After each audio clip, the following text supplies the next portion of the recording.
안녕하세요 여러분, 이은철 변호사입니다. 자, 이번 시간은요 크리미널 프로시저, 그러니까 지난 시간에 이제 크리미널을 했잖아요. 사실 크리미널과 크리미널 프로시저는 한 과목이에요. 우리나라는 이제 형법과 형사소송법 이렇게 두 과목으로 이제 나눠서 이제 공부하는데, 미국에서는 이제 한 과목으로 이제 보시면 되겠습니다. 그래서 이제 MBA 같은 경우에도 이제 한 과목으로 이제 간주해서 나오고요.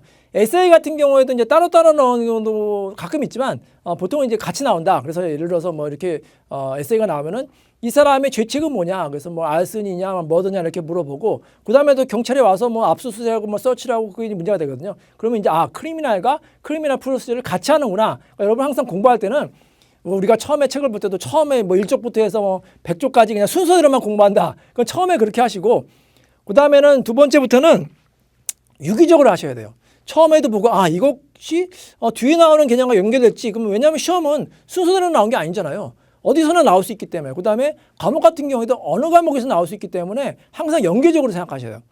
토트 같은 경우에도 크리미널과 또 연계가 될 수도 있고요. 그리고 이제 복합적인 문제라고 하거든요. 실제 에세이에서 복합 문제가 나오기도 합니다. 한 과목이 나오기도 하지만 두 개, 세 개의 문제가 같이 크로스돼서 나오는 경우도 있기 때문에 항상 공부는 유기적으로 한다 이렇게 보시면 되고요. 그래서 크리미널 프로세스도 마찬가지. 항상 크리미널과 연결을 짓는다. 그리고 더 이제 넓게 보면 이게 어떻게 보면 컨스티튜션, 컨로랑도 연결되거든요. 이게 결국에는 이제 헌법의 정신이 크리미널 프로세스가 됐기 때문에 헌법과도 같이 연결해서 공부한다 이렇게 보시면 되겠습니다. 자, 이제 이미지를 보면 재밌죠? 그래서 이제 항상 이제 본인의 권리, 피고인의 권리가 중요하다, 뭐, First Amendment가 중요하다, 뭐, 거기에서 제가 이제 이미지를 이제, 재밌게 했는데요. 크리미널 프로시저는 항상 4차, First와 Fifth와 Sixth Amendment가 중요하다. 결국은 Amendment가 뭐예요? 헌법이잖아요. 그래서 Constitution Law, 컬러와도 연결이 된다, 이렇게 보시면 되겠습니다.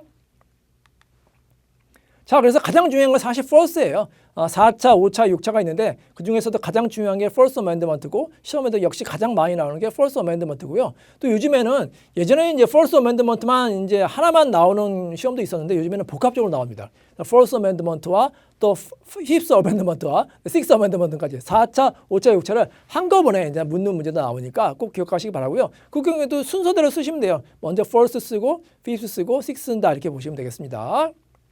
자, 그래서 이제 First Amendment Rights에서는 가장 중요한 게 뭐냐면 이것도 역시 이제 3S가 이제 중요하다. 제가 이제 컨로에서도 이제 말씀을 드릴 텐데 컨로에서도 3S가 중요한데요. 여기는 크리미널 프로시저에서도 3S가 중요하다. 앞자만 이제 따서 외우는 거예요. 첫 번째 S가 바로 스테이트 액션, 거버먼트 액션이겠죠. 예를 들어서 개인과 개인 간에 뭐 어떤 수색을 한다? 그걸 이제 크리미널 프로시저를 문제 묻기는 어렵겠죠. 항상 국가기관이 나오죠. 예를 들어서 뭐 폴리스라든지 뭐 검찰이라든지 이런 국가기관의 행동이 스테이트 액션이 돼서 퍼스트 어멘드먼트의 첫 번째 이슈가 된다 이렇게 보시면 되겠습니다. 자, 두 번째 S는 뭐냐면 스탠딩이에요. 스탠딩. 이제 REP라고 하는데 이게 이제 처음에는 약간 이제 헷갈릴 수 있는 개념인데 뭐 그렇게 어렵지 않습니다.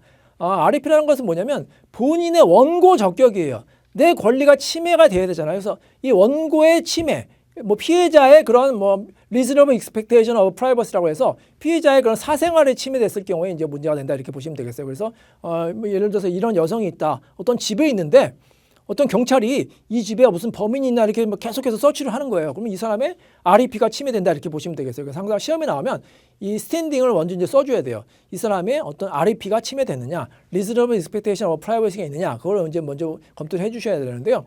그러면 언제 REP가 있고 없고가 이제 굉장히 중요한데, REP가 있는 경우에는 뭐 이런 경우가 있겠죠. on the premise, 이 집의 집주인이라든지 아니면 세입자도 마찬가지예요. 이 집에 거주할 수 있는 권리가 있으면 REP가 있는 거라고 볼 수 있겠습니다. 그 다음에 live in the premise, 어떤 집에 산다든지 이게 또 많이 나오는데, 여러분 예를 들어서 어떤 뭐 호텔에서 숙박을 한다. 호텔에서 뭐 호텔 주인이 아니잖아요. 하지만 그 호텔 방에 대해서는 내 이제 프라이버시가 있겠죠. 그래서 어버나이트 게스트 같은 경우도 대부분 판례가 이제 REP가 있다 이렇게 이제 판결 내렸고요. 그래서 만약에 이러한 프라이버시 침해했을 경우에 트레스패스 시어리, 어떤 침입 이론에 의해서 REP가 침해됐는지 안 됐는지를 따져보시면 되겠습니다. 자, 그러면 REP가 없는 경우가 뭐가 있을까요? 결국 스탠딩이 없는 경우가 있겠는데, 예를 들어서 아까 말씀드렸잖아요. 집주인이 아닌 경우에, 세입자가 아닌 경우에, 예를 들어서 어떤 친구 집에 놀러 갔다.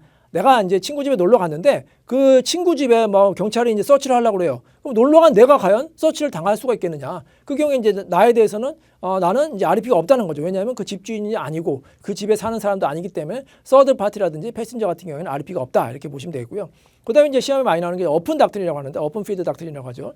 예를 들어서 어떤 마약상이 마약 같은 거를 막 제조하면 여러 가지 부산물이 나올 거 아니에요. 그럼 부산물들을 밖에 이제 버렸어요. 이제 가베지를 버렸다. 근데 경찰이 이제 그 가베지를 이제 막 소치한 거예요. 그래서 집 앞에 있는 그 쓰레기장에. 그러니까 이 집주인이 아니 왜 내 집 앞에서 서치를 하느냐? 이건 내 REP 침해다. 그게 아니라는 거죠. 왜냐하면